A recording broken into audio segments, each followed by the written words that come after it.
जब हम उनके निकट बैठकर स्मरण करते हैं, क्योंकि ब्रह्मा विष्णु महेश तीनों का प्रभाव अगर घनीभूत होकर दिखता है तो मां गंगा में, क्योंकि उनकी उत्पत्ति के विषय में कहा गया है, श्री हरिपद नख चंद्रकांत मणि द्रवित सुधारस ब्रह्म खमंडन मंडन भव खंडन सुर सर्वस। यानी भगवान विष्णु के पद नख से अवतरित हुई, ब्रह्मा जी के कमंडल में स्थापित हुई, शंकर जी की जटा में स्थापित होकर तब इस धराधाम पे आई हैं। तो मानी हुई बात है, वो एक अद्भुत प्रभाव स्वतः दिखाई पड़ता है। फिर यदि उत्तराखंड की धरती हो, अभी पवन सिन्हा जी ने बहुत अच्छी बात कही कि जब तक व्यथा नहीं होती है तब तक कविता नहीं आती है। ये इतनी गहरी बात है कि हम सभी जानते हैं कि हमारे वाङ्मय में दो प्रकार की कविताएं कही गई हैं। एक तो है जो अलौकिक कविता है, जो वेद है, और लौकिक कविता है जिसकी शुरुआत महर्षि वाल्मीकि से होती है। और उस लौकिक कविता की जो पहली पंक्ति है वो व्यथा से ही निकलती है।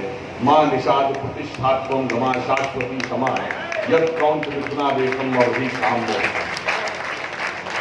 और यह व्यथा पहले कवि के लिए कितनी आवश्यक है, इसका उद्घोष इसी उत्तराखंड की धरती के कालजयी कवि सुमित्रानंदन पंत जी ने अपनी पंक्ति में कहा था, वियोगी होगा पहला कवि, आह से उपजा होगा गान, उमड़ कर नैनों से चुपचाप बही होगी कविता। अब मैं जो पवन जी ने कहा उससे कि उसकी बात को थोड़ा आगे बढ़ा। उन्होंने कहा कवि ऋषि, मैं थोड़ा उस विषय को और आगे बढ़ाता हूं। वेदों में कवि शब्द जानते किसके लिए आया है? ईश्वर के लिए आया है। जो वेदों में कहा गया है कि जो सत, और अब सबसे पहले उन्होंने कहा, वो श्लोक है बता देता हूं, कामस्ततग्रे समवर्तताधि मनसो रेता प्रथमम यदासी। अब उत्पत्ति होती है कामना की, जो मन का अव्यक्त बीज है, और सतो बंधुम असत निर्बंधन, जो सत और असत के बीच का सेतु है, हृदय प्रतिष्ठा कवयो मनीषा, जिसे हृदय में धारण कर ईश्वर रूपी कवि ने या संसार रूपी कविता की रचना की है। तो आप समझ लीजिए संसार का समस्त सृजन जहां से उत्पन्न होता है वह कवित्व है, वह रचना कवि है, और इसीलिए ईश्वर की तुलना कवि से की गई। अब मगर आप ये समझिए, मैं तो विज्ञान का छात्र हूं, कई बार बात होती थी कविता में, और आज के जमाने में तो विज्ञान गणित का बड़ा प्रभाव है। अंतर क्या है? गणित ऑब्जेक्टिव है, साइंस ऑब्जेक्टिव है, और कविता ऑब्जेक्ट को नहीं देखती, तो भाव को देखती है। अंतर जानते क्या है? आपने कोई गणित का सवाल कक्षा 8, 10, 12 में कभी भी पढ़ा होगा, सॉल्व कर लिया होगा, एक बार आपने डिराइव कर लिया तो हो गया। अब दोबारा डिराइव करने की आवश्यकता नहीं, दोबारा आप डिराइव करें तो निरर्थक लगता है। परंतु कविता में वह चीज है कि एक बार पढ़िए तो एक भाव उत्पन्न होता है, दोबारा पढ़िए तो दोबारा भाव उत्पन्न होता है, अनेक बार आप पढ़ते हैं और अनेक प्रकार के भाव आपके मन में उत्पन्न होते हैं। इसीलिए सबसे प्रेरक अलौकिक काव्यों में से एक रामचरितमानस में क्या कहा गया, पुनि पुनि कितने हो सुने सुनाए, ये की प्यास बुझत न बुझाए। यानी आप सुनते जाएंगे और नया स्वरूप आता जाएगा।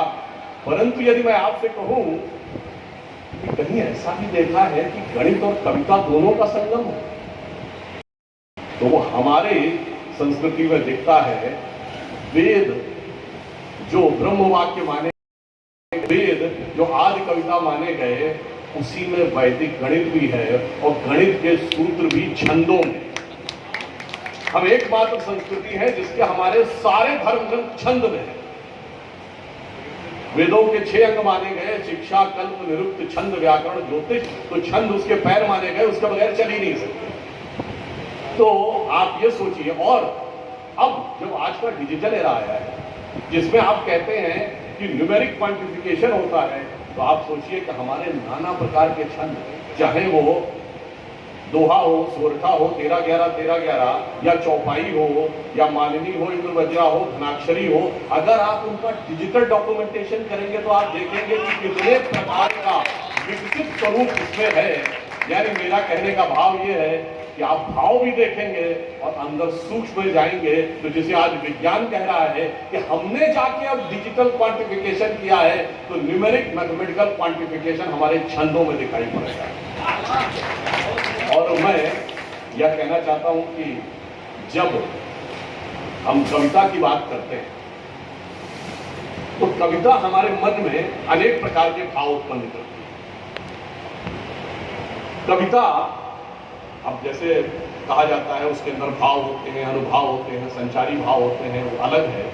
पर एक मैं आपको एक उदाहरण के लिए बताना चाहता हूं। कई बार भाषा के आधार पर हमारे यहां बड़ा विभेद पैदा करने का प्रयास किया जाता है। कवि क्या करता है, भविष्य में जो कुछ होने वाला होता है वो कवि को आभास दिखता है। जैसे आपने कहा जहां न पहुंचे रवि वहां पहुंचे, कवि बहुत सुना होगा, परंतु आचार्य मोहम्मद के काव्य शास्त्र में लिखा कवया क्रांति दक्षिणा, जो क्रांति होने वाली है उसको सबसे पहले कवि देखते हैं। और ये हम लोगों का सौभाग्य है कि आज डॉक्टर हरिओम पवार के रूप में एक ऐसे कवि हैं जो कि निश्चित रूप से क्रांतिदर्शी कवि कहे जाते हैं। अब आप ये देखिए कि कविता जब आगे बढ़ती है तो हमारे यहां इंटेलेक्ट का जो पीक माना गया था, यानी आपकी बौद्धिक क्षमता की पराकाष्ठा है, वो हमारे यहां कोई न्यूमेरिकल साइंटिफिक मैथमेटिकल प्रॉब्लम को सॉल्व करना नहीं है। वो क्या थी? समस्या पूर्ति। एक छंद दिया जाता था, एक लाइन दी जाती थी और इस पे कविता लिखी। उसमें क्या क्या चीज है आप सोचिए। उसमें आपकी कल्पनाशीलता, आपकी सृजनशीलता, आपकी भाषा, आपका व्याकरण, उसमें क्या सौंदर्य बोध ला सकते हैं और आपकी बुद्धिमत्ता, इस सब का समन्वय यदि किसी एक चीज में आता है तो वह समस्या पूर्ति में आता है। आप सभी को ध्यान होगा कि हाँ, हमारे यहाँ कई बार इतना कष्ट होता है जब हमारे इस विराट वाङ्मय की तुलना छोटे मोटे विदेशी वाङ्मयों से की जाती है तो बहुत कष्ट का अनुभव है। बताइए, कालिदास जी इतने बड़े कवि थे और जब कहा जाता है कि Kalidas was the Shakespeare of India तो अतीब कष्ट होता है, क्योंकि कालिदास जी के साहित्य में जितने शब्दों का वर्णन है, जितने शब्दों की संख्या है, उसके 1/10 शेक्सपियर के पूरे साहित्य में है। और समस्या पूर्ति में आपको ध्यान होगा, जैसे हमें ध्यान आता है कि आप सभी को ध्यान होगा कि कालिदास जी का अंतिम समस्या पूर्ति क्या दी गई थी। जब वो लंका नरेश के पास गए थे तो कहा जाता है कि वो, अब ये जनश्रुति है, कथा है कि वो गणिका के पास चले गए और उसने पूछा कि कल राजा ने एक समस्या पूर्ति दी है और ये कहा है कि इसको जो ला के देगा उसको एक निश्चित स्वर्ण मुद्राएं देंगे। तो कालिदास जी ने पूछा क्या है, तो मुझे पूरी कविता नहीं ध्यान है, उसकी पहली पंक्ति ये थी कि कमले कमलोत्पत्ति श्रूयते न तो दृश्यते। कमल पर कमल की उत्पत्ति होती है, ये सुनाई तो देता है पर दिखाई नहीं देता। कालिदास जी ने कहा बस इतनी सी बात। और उन्होंने पूरी कविता बनाई। उसका अंतिम छंद उन्होंने ये, अंतिम वाक्य ये किया कि पहला वाक्य था कमले कमलोत्पत्ति श्रूयते न तो दृश्यते, और अंत में उन्होंने लिखा बाले तव मुखाम्बुजम कस्मित इंद्रिवरद्वयम्। यदि कमल पर कमल की उत्पत्ति नहीं दिखती है तो तुम्हारे कमल रूपी मुख पर ये दो कमल रूपी नयन कैसे दिखाई देते? तो आप कल्पना करिए तो इस प्रकार से। और इतना ही नहीं, कवि की क्षमता क्या होती है, ये आपने कालिदास जी के ही जीवन में वो प्रसंग सुना होगा कि जब उनका विवाह हो गया और उसके बाद उनको उलाहना मिली और उन्होंने जाके माँ काली की आराधना की, और आराधना करने के बाद जब ज्ञान प्राप्त हो गया पुनः अपनी पत्नी विद्योत्तमा के पास आए। तो जब उन्होंने पहली बार उनको आवाज दी या संबोधित किया तो आवाज सुनकर विद्योत्तमा प्रथम बार में तो पहचान नहीं पाई और उन्होंने उनसे क्या कहा, उन्होंने शब्द बोले थी अस्ति कश्चित् वाग विशेषः, यानी लगता है कोई विद्वान व्यक्ति आया, अस्ति कश्चित् वाग विशेषः। जब कालिदास जी ने कहा कि आपने मुझे इतने वर्ष मिलने के बाद यह 3 शब्द बोले, जो भी पवन जी कह रहे थे शब्द, 3 शब्द से उन्होंने कहा 3 महाकाव्यों की रचना करेगा। सबसे पहले अस्ति से उन्होंने कुमार संभवम की रचना की, जिसका पहला श्लोक था अस्त्युत्तरस्याम दिशि देवतात्मा हिमालयो नाम नगाधिरात्मा। कश्यप से उन्होंने मेघदूत की रचना की, जिसका प्रथम श्लोक था कश्यप एका मेधा विदुरा को वेदस्य अलकापुरी नेक्षते। और वाग विशेषा से उन्होंने रघुवंश की रचना की, जिसका पहला वाक्य था वागार्थम संपृक्तो वागार्थम प्रतिपते जगतः पितरो वंदे पार्वती। और देखिए इसमें कितना गहरा अर्थ है। यह भारतीय संस्कृति के एक और उदात्त स्वरूप को दिखाता है। दुनिया में किसी भी संस्कृति की कल्पनाशीलता की पराकाष्ठा होती है कि उस संस्कृति ने ईश्वर की क्या परिकल्पना है। और विश्व में जितनी संस्कृतियां हैं, धर्म हैं, सभ्यताएं हैं, मैं ईमानदारी से और चुनौती से कहता हूं कि वहां ईश्वर सिर्फ पुरुष है। स्त्री तत्व का ईश्वर में कोई स्थान नहीं है। सिर्फ हमारे यहाँ अर्धनारीश्वर भगवान शंकर में कैसा स्वरूप है जो कालिदास जी ने कहा है कि भगवान शंकर में स्त्री और पुरुष का वह स्वरूप मिलकर शंकर पार्वती जी के रूप में उस प्रकार बनता है जैसे वाक और अर्थ, शब्द और अर्थ से कविता बनती है। अकेले अर्थ का कोई अर्थ नहीं है जब तक शब्द उसको व्यक्त न करे, और शब्द का कोई तात्पर्य नहीं है जब तक उस व्यर्थ ना हो। दोनों से मिलकर ही कविता बनती। उसी प्रकार संसार दोनों से मिलकर बनता है। और आपको ध्यान हो, यह भाव चूंकि हमारे यहाँ यह कहा जाता है कि कुछ हम नया खोजते नहीं है, सिर्फ देखते हैं। अभी पवन जी ने मंत्र की बात कही थी, आप सबने कभी ध्यान दिया हो, हमारे यहाँ शब्द क्या है कि वेदों में मंत्र दृष्टा ऋषि, मंत्र कर्ता ऋषि नहीं। इसका अर्थ क्या है? वो शाश्वत प्रकृति के सिद्धांत हैं, शाश्वत प्रकृति का रहस्य है जिसको सिर्फ देखा है, कुछ बनाया नहीं। इसीलिए फिलॉसफी सबसे बड़ी ब्रांच ऑफ नॉलेज मानी जाती है।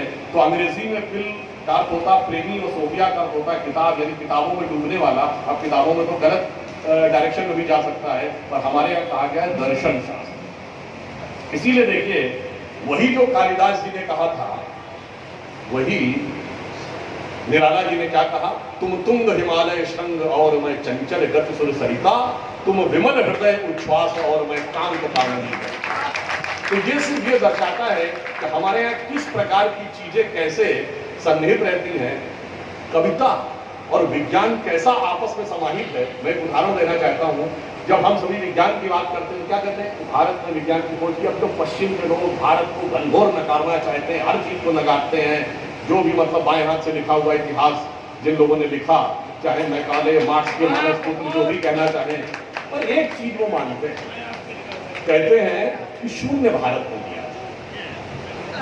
वैसे उसमें भी ये कहने का प्रयास करते हैं कि शून्य आर्यभट्ट ने दिया। अरे आर्यभट्ट ने दिया नहीं, आर्यभट्ट का लिखा हुआ आपको पहले मिला। अगर शून्य आर्यभट्ट ने दिया था तो बौद्ध मत में शून्यवाद का सिद्धांत कहां से आया? ये बताइए, कौरवों की 18 क्षौणी की सेना की गणना बगैर शून्य के हो रही थी? भगवान राम की जन्म कुंडली बगैर शून्य के बन रही? ऐसा नहीं था। शून्य भारत ने दिया, वो मानते हैं, मगर शून्य हमने खोजा, तो क्यों खोजा ये महत्व है। हम शून्य खोजने में क्यों सफल हुए? इसका कारण जानते क्या है?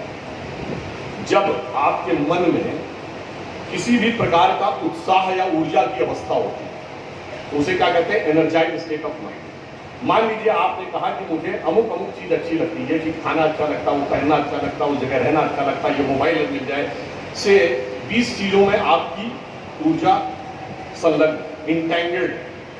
अब आपने क्या किया, आपकी ऊर्जा थी x, और मान लीजिए वो n नंबर ऑफ थिंग्स में जुड़ी हुई थी, तो x बाई n की वैल्यू कुछ थी। जब आपने n को कम कर दिया, यानी 5 चीजों से मान लीजिए आपने संयम से हटा दिया, तो वो ऊर्जा कहां गई? By law of conservation of energy हमारे अंदर रह गई। तो x बटे 20 के मुकाबले x बटे 15 की वैल्यू ज्यादा हो। अब आपने और संयम कर लिया, अब x बटे 10 वैल्यू और बढ़ गई अंदर ऊर्जा। अब और संयम कर लिया, x बटे 5, अब ऊर्जा और बढ़ गई। तो इसके 5 के आगे की अवस्था सिर्फ साधु कर सकते हैं, वो है भोजन, वस्त्र, आवास, श्वास और अहम। पर मैं एक बात कह रहा हूं, जिस दिन आपने n की वैल्यू 0 पे कर दी तो x by 0 is equal to infinity. तो अनंत का रास्ता शून्य से होकर जाता है। हम इसलिए शून्य खोजे क्योंकि हम अनंत को खोजने में लगे हुए हैं, और इसीलिए हमारा पूरा धर्म, संस्कृति, विचार शून्य को खोजने में लगा है। कहा जाता है कि अपने मन में शून्य पैदा करो। कैसे पैदा करो? अगर ध्यान लगा के बैठो तो अनहद नाद सुनाई पड़ेगा, शून्य अनुभव हो जाएगा। अन्यथा माता पिता को सब कुछ अपना भाव समर्पित कर दो, शायद शून्य उत्पन्न हो जाए तो तुम्हें अनुभूति अनंत की हो जाए। नहीं तो गुरु को, आचार्य को सब कुछ समर्पित कर दो तो शायद तुम्हारे अंदर शून्य उत्पन्न हो जाए। नहीं तो देश की धरती को सब कुछ समर्पित कर दो, शायद तुम्हारे अंदर शून्य उत्पन्न हो जाए। नहीं तो पत्थर की एक मूर्ति में सब कुछ समर्पित कर दो, प्राण प्रतिष्ठा उसमें होगी, अनंत शून्य तुम्हारे अंदर आएगा।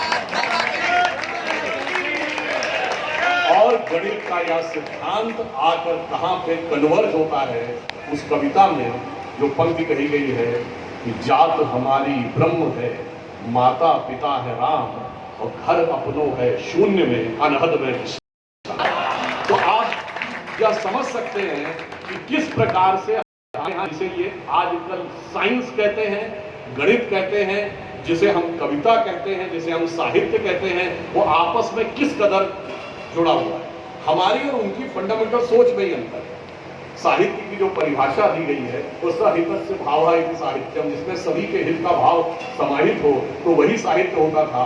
अब समस्या ये है कि जो कविता का भाव है ना, यह हमारे मन मानस में इतना रचा बसा है। कविता लय से हो, कविता में लय हो, छंद, हर छंद में एक लय होती ना। और आपको चाहे कभी गौर करिएगा, साइंस भी अब क्या बताती है कि पार्टिकल से आगे बढ़कर वो कहां पहुंची है, स्ट्रिंग थ्योरी। इसका मतलब पार्टिकल वास्तविकता में कोई पार्टिकल नहीं है, वो ऊर्जा का एक स्पंदन है जो किसी एक बिंदु पर केंद्रित जब स्पंदन की ऊर्जा हो जाती है तो हमें पार्टिकल जैसा लगने लगता है। इसका अर्थ क्या हुआ कि संपूर्ण संसार ऊर्जा की एक लय का हिस्सा है। इसीलिए जब सब कुछ नष्ट होता तो हमारे क्या कहा गया, प्रलय। जब लय समाप्त हो गई तो प्रलय हो गया। जब लय पुनः क्रिएट हो गई तो पुनः संसार अस्तित्व में आ गया। और लय किसमें दिखती है, कविता में, छंद में। हमारे वेद भी छंद में है, रामायण महाभारत भी छंद में है। और इसीलिए आप देखिए, एक मतलब आपको फिल्में देखी होंगी तो भारतीय फिल्मों में जितने गीत होते हैं विदेशी फिल्मों में नहीं होते। मैंने तो विदेशों में हॉलीवुड की अंग्रेजी की फिल्में देखी, अंग्रेजी फिल्मों में कितने गीत सुने, जो छंद है ही नहीं, लय है नहीं, लय की अनुभूति ही नहीं पता है। अब लय दे के जो भाषा 5 वॉवेल पे टिकी हो, ए ई आई ओ यू, तो कितनी लय उत्पन्न होगी। और ये भी मैं कहना चाहता हूं कि वो ए ई आई यू आया कहां से, हिंदी या संस्कृत की वर्णमाला में जो स्वर है वो क्या है, आ ई उ ओ ओ। अब बताइए किसने किसकी नकल की होगी, ए ई आई ओ यू, आ ई ओ। तो आप ये समझ लीजिए कि मैं सिर्फ ये कहना चाहता हूं कि स्वर हो, व्यंजन हो, विज्ञान हो, हमारा सब कुछ इस कदर गुथा हुआ है कि उसको पृथक करना बहुत मुश्किल नजर आता है। इसीलिए जब हम हिंदी साहित्य की भी बात करते हैं, जैसा कि अभी पवन जी ने कहा कि विगत 150 वर्ष बहुत महत्वपूर्ण थे। मानी हुई बात है, चाहे आपके भारतेंद्र बाबू हरिश्चंद्र जी से शुरू होकर जो छायावाद का युग, और उसके बाद तो फिर, अब ये मेरा व्यक्तिगत विचार है, किसी को अच्छा लग सकता है, विरोध हो सकता है, आत्मकांत कविता का युग है। क्योंकि आत्मकांत कविता का मतलब क्या है, तो बहुत आसान है, बगैर लय के बना देना बहुत आसान है। परंतु आप निश्चित डिसिप्लिन के अंदर रहते हुए कविता बनाएं तो उसका एक अलग महत्व होता है। इसीलिए मुझे थोड़ा बचपन में कवियों के साथ मिलने का सौभाग्य प्राप्त हुआ। मुझे अमृतलाल नागर जी, योगी हरि जी, चुमंगल सिंह सुमन जी, महादेवी वर्मा जी से भी मैं बचपन में मिला। बहुत छोटा था, मैं बालक था, मेरे साथ की फोटो भी है। तो मुझे आभास हुआ कि कवियों के अंदर क्या होता है, एक अलग प्रकार की क्षमता, एक अलग प्रकार की फितरत होती है। मैं बार बार कह रहा हूं, कवि शब्द क्रिएशन से बना है और क्रिएशन ही इस यूनिवर्स का मूल स्रोत है। इसीलिए आज कंप्यूटर में आप कोई भी साइंटिफिक मैथमेटिकल प्रॉब्लम डाल दीजिए, आपसे कहीं तेज, कहीं बेहतर, कहीं सटीक विश्लेषण कर देगा। कविता नहीं बना पाएगा, प्रेरणा नहीं दे पाएगा। तो वह चीज कला है, वो कला नैसर्गिक रूप से आती है अथवा साधना से आती है। और वह साधना किसी को कहने में अजीब सा भी लग सकता है, वो साधना कुछ वर्षों की भी हो सकती है, कुछ जन्मों की भी हो सकती है। इसीलिए कभी कभी आप कहते हैं ना कि छोटा सा बालक बालिका एकदम से कोई चीज बोलना शुरू कर देता है, आप कहते हैं अरे इसके अंदर ये प्रतिभा कैसे आई।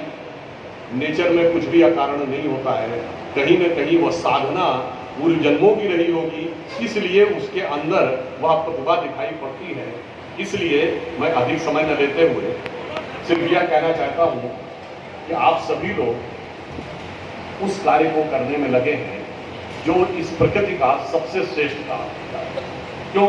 यदि हम माने कि मनुष्य सबसे विकसित प्राणी है इस प्रकृति का, तो मनुष्य में सबसे विकसित चीज क्या है? बुद्धि। बुद्धि से भी अधिक विकसित चीज क्या है? सृजनशीलता। और उससे अधिक विकसित चीज क्या है? सृजनशीलता का समुचित समन्वय। और उससे भी विकसित क्या है? उस समन्वय की यथोचित अभिव्यक्ति।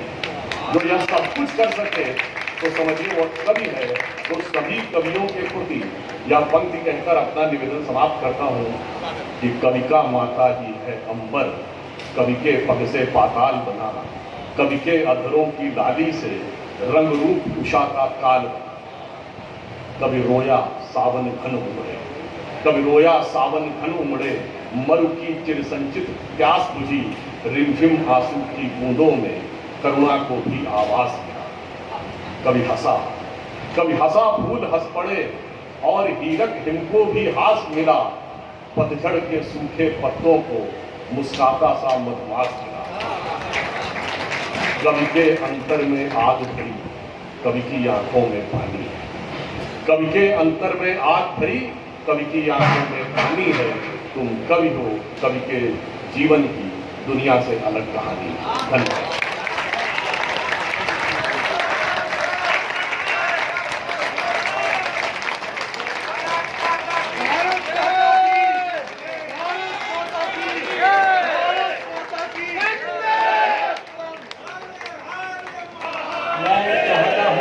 आपकी अभिव्यक्ति इसी तरह से, बल्कि अगर आप उछल उछल कर भी बोलते तो अच्छा था। वास्तव में मेरा दिल कर रहा है जी, मुझे यूँ लगा कि तक्षशिला और नालंदा के विश्वविद्यालय जो जला दिए गए थे वो अभी हमारे चित्त में संचित हैं। अगर सुधांशु त्रिवेदी है तो वो पन्ने फिर से लिखे जा सकते हैं। मैं सोचता था विज्ञान के विद्यार्थी हैं, राजनीति में होंगे, पर आपकी तो साहित्य पर इतनी पकड़ है। काव्य शास्त्र का, संस्कृत काव्य शास्त्र से आधुनिक काव्य शास्त्र, छायावाद से आज तक काव्य शास्त्र की इतनी सूक्ष्म धारणाएं, रस सिद्धांत के वो आप जब चर्चा करके इतनी सहज चर्चा करते हैं, इतनी सहज चर्चा करते हैं, जैसे मैंने अर्जुन जी को कहा सहज कविता लिखते हैं। मैं वास्तव में विस्मित हूँ, चकित हूँ। एक व्यक्ति में इतनी प्रतिभा हो सकती है।